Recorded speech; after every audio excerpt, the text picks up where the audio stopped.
Imagine you're going for an interview and you're asked a really key question and you go blank. You haven't prepared for this. Find out what Paul says to Timothy about this in this week's Abide. Hi, I'm James, and this week's Abide comes from the Our Daily Bread devotional for Monday the 10th of June. It's looking at the passage in 2 Timothy chapter 4 verses 1 to 8. So let's read it. In the presence of God and of Christ Jesus, who would judge the living and the dead, and in view of his appearing and his kingdom, I give you this charge. Preach the word. Be prepared in season and out of season. Correct, rebuke, and encourage with great patience and careful instruction. For the time will come when people will not put up with sound doctrine. Instead, to suit their own desires, they will gather around them a great number of teachers to say what their itching ears want to hear. They will turn their ears away from the truth and turn aside to myths.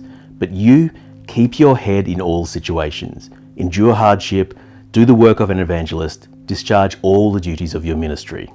For I am already being poured out like a drink offering, and the time for my departure is near. I have fought the good fight, I have finished the race, I have kept the faith.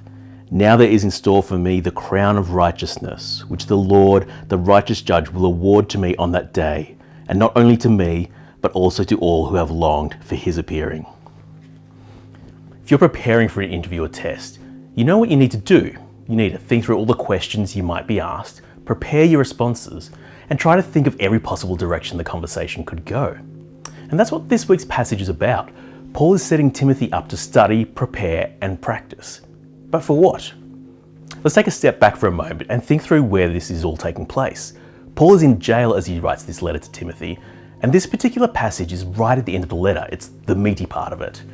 Paul is giving a charge to Timothy, a final mission of what he needs to do.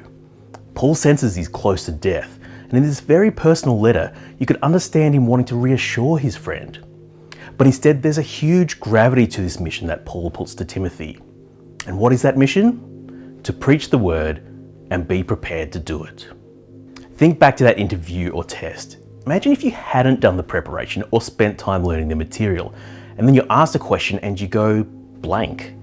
You've got nothing, no words come to mind, and you have no idea what to say. It's not a great look, and you're clearly not going to get hired or pass the exam. And I'm sure if you're like me, you get a bit uncomfortable at the thought of being caught out like that. Paul calls on Timothy to treat his mission of preaching the word like this, to be prepared at any time, at any moment, to share the good news of Jesus. Now you might wonder why Paul has to tell Timothy this. They've been friends and travelers and in ministry together for a good period of time. But Paul is warning Timothy that a time will come when people will turn away from sound doctrine and instead find those who will tell them what they want to hear. They'll turn to myths and gather around them people who only affirm their own desires and beliefs. That's the space in which Paul wants Timothy to be ready at any moment to preach the truth. And it's not just a matter of preaching. During this time, as people are turning to their own desires and false teachings, as the world might seem to be falling apart around him, Paul tells Timothy that he needs to keep his head in all situations. And on top of that, he is to be ready to endure hardship, not because it might come, but because it will. In the midst of whatever trials he faces, Paul tells Timothy to discharge all your duties of your ministry, not just to carry out the easy parts, but everything he's been called to do. Now, as a parent, there comes a time where you start getting your kids involved in household chores to broaden their responsibilities. One of my kids' jobs is to clean the bathroom, and although it gets done, the toilet and the sink are cleaned, and the big jobs are ticked off, small details of the cleaning process are often overlooked or considered unimportant, such as wiping down the basin or changing the towels. But Paul says we need to discharge all of the duties of what we're being called to, not just the easy, convenient, or public parts. Now let's be honest, it's a bit of a bleak way to end a letter to a dear friend. Why would Timothy want to prepare himself for such difficult work? Why would we? Now at the end of this letter, Paul is pretty clear about the fact that he's nearing the end of his life. He described himself as being poured out like a drink offering. Now, a drink offering was poured onto the ground in front of the altar, and once it had been poured out, its job was done. There was no way to get the drink back into its container. Using this example, Paul is saying that he's done everything he can for the work of the gospel.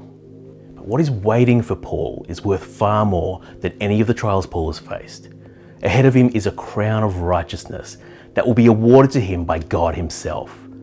And the incredible thing is, it's not just Paul, a titan of the faith, that will receive one of these crowns, but anyone who has longed for God to come. That is why we learn. That is why we train, because what is in store for us is the greatest prize anyone could ever win. So this week, why don't you set aside some time to prepare, as Paul urges Timothy to. Let's spend some time reflecting on why we believe what we do, whether doing that alone or with someone else, so that we can be ready to give that response to anyone who may ask. If you want to abide with us every week, make sure you subscribe to our channel. We'd love to hear what you got from this in the comments below, and make sure you drop this video a like. If you want to read or listen to this version, the links are in the description as well. We'll see you next week.